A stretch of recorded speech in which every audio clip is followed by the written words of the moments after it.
Genesis 1:9. In the beginning God created the heavens and the earth.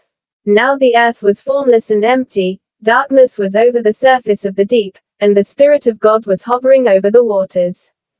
And God said, "Let there be light," and there was light. God saw that the light was good, and he separated the light from the darkness.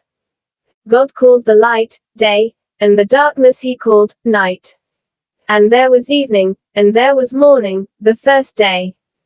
And God said, "Let there be a vault between the waters to separate water from water." So God made the vault and separated the water under the vault from the water above it. And it was so. God called the vault sky. And there was evening, and there was morning, the second day. And God said, "Let the water under the sky be gathered to one place, and let dry ground appear." And it was so. God called the dry ground land, and the gathered waters he called seas. And God saw that it was good.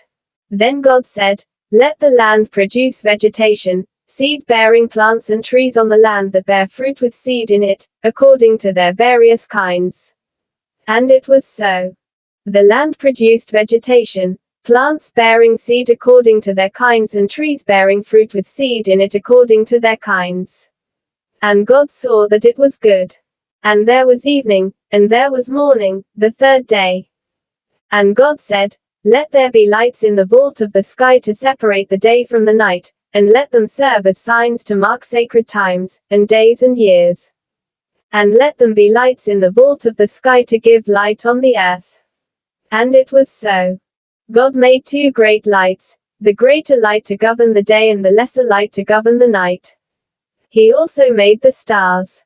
God set them in the vault of the sky to give light on the earth, to govern the day and the night, and to separate light from darkness.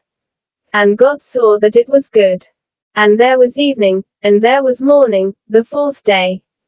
And God said, "Let the water teem with living creatures, and let birds fly above the earth across the vault of the sky." So God created the great creatures of the sea and every living thing with which the water teems and that moves about in it, according to their kinds, and every winged bird according to its kind. And God saw that it was good. God blessed them and said, "Be fruitful and increase in number and fill the water in the seas, and let the birds increase on the earth." And there was evening, and there was morning, the fifth day.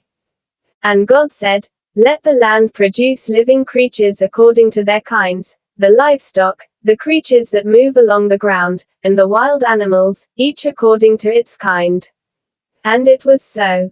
God made the wild animals according to their kinds, the livestock according to their kinds, and all the creatures that move along the ground according to their kinds. And God saw that it was good. Then God said, "Let us make mankind in our image, in our likeness, so that they may rule over the fish in the sea and the birds in the sky, over the livestock and all the wild animals, and over all the creatures that move along the ground." So God created mankind in his own image, in the image of God he created them, male and female he created them. God blessed them and said to them, "Be fruitful and increase in number, fill the earth and subdue it.